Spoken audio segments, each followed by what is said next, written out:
საყდრისის გასანადგურებლად ემზადებიან, გვერდითა ბორცვზე ხეებსა და ბუჩქებს ელექტროხერხებით ჭრიან. საყდრისზე მუშაობა უნდა დაიწყოს, ხალხი მშიერია.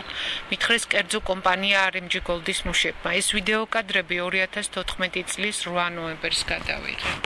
აი ეს კაფო ხდება აი აქედან, ხა ალბათ ცოტა ცუდად ჩანს საღამოა. საყდრისის გვერდითა ბორცვიდან და აი აგერ საყდრისი. სიახლო მანძილზე კაფავენ.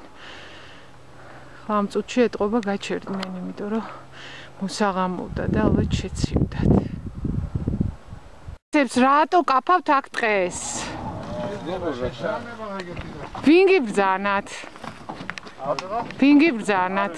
რა ვიცი რა დაქირავებული მუშაობ რა ვიცი. და ვინ დაგიქირავათ? არა, რატო კაფავთ აქ? გარემოს დაცვის სამინისტრო მიცის? თქვენ არ გელაპარაკებით, ბატონს ველაპარაკები. რატო კაფავთ აქაურობას? რა ვიცი, კარგად. რა გაქვს ნაბრძანები, რომ რა უნდა გაკაფოთ? მითხარით ეხა რომელი კომპანიის წარმომადგენლები ხართ? შპს, კვარციტი.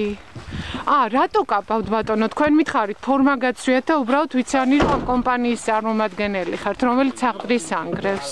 რატო კაფავთ? რატომ უნდა დაიწყოს მუშაობა? ბატონო? მუშაობა უნდა დაიწყოს. სადა? აი აქ. სადაკა? აი აქ საყდრის. საყდრისზე მუშაობა უნდა დაიწყო. რა მუშაობა უნდა დაიწყო? ბატონო? თქვენ კვარციტის თანამშრომლები ხართ? აბა რომელი კომპანიის? აი შპს კვარციტიო გაცვიათ. რატო არ მელაპარაკები? ვერ გავიგე, ეს არის ძველი. ანუ ამას რატო აკეთებთ? აქაურობა უნდა აფეთქონ და ამზადებთ მაგისთვის თუ რატო? აბა მე რა ვიცი, ვინმე რამეს მეტყვის? მუშაობ, ჩემი სამსახური ეს არის. და რა სამსახურია, რას აკეთებთ? და ეს შეშასადმი გაქვთ. როდის იწყებთ საყდრისზე სამუშაოებს? თქვენ ხო იცით ბატონო? არა.